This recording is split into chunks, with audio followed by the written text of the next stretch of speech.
how do women select their mates? Now, unlike female chimps, female humans are choosy maters. Female chimps will mate with any chimp. They go into heat, they'll mate with any chimp.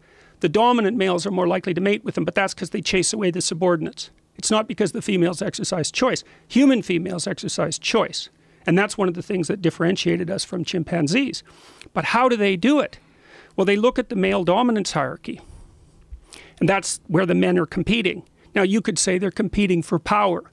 But that's a pretty corrupt way of looking at it. Like, they're competing for, let's say, influence. They're competing for leadership. And so, in some sense, the people at the top of the hierarchy, if their men are elected by the other men. Now, I know there's brutes and there's predators and all of that, but I'm talking on average across time.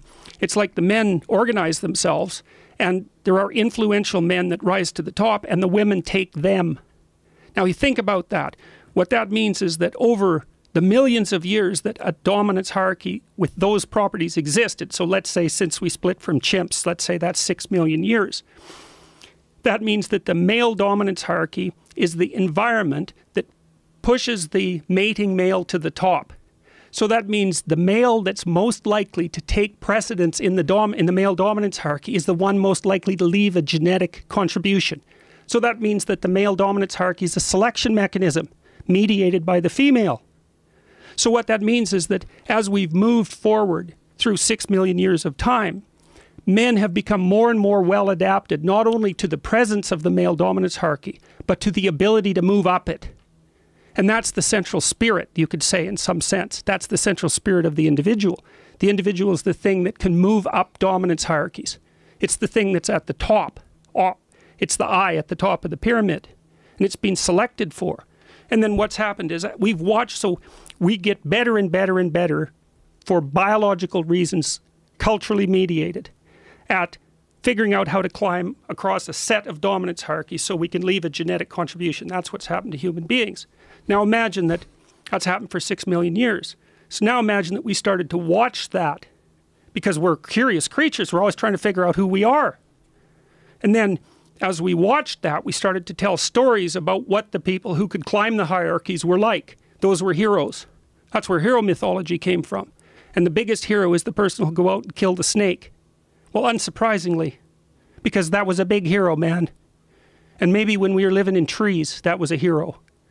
So the big hero is the person who goes out, slays the dragon, gets the gold, brings it back to the community and distributes it. He's also the person most likely to go up the dominance hierarchy. He's the person most likely to find the virgin, right? Because it's a virgin that you free from the dragon and you get to claim her, right?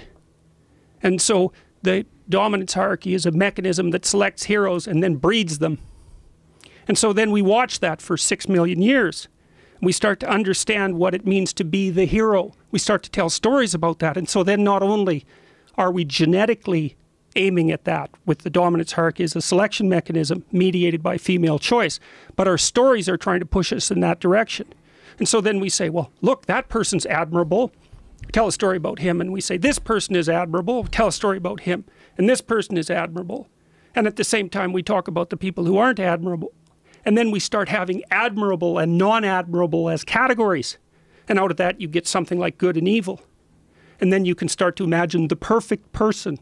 That would be not only so, it would be you take 10 admirable people and you pull out someone who's meta-admirable. And that's a hero. That becomes a religious figure across time. That becomes a savior, a messiah across time as we conceptualize what the ideal person is. And in the West, here's how we figured it out. We said the ideal person, the ideal man is the person who tells the truth. And what that means is that's the best way of climbing up any possible dominance hierarchy in the way that's most stable and most lasting. That's the conclusion of Western culture.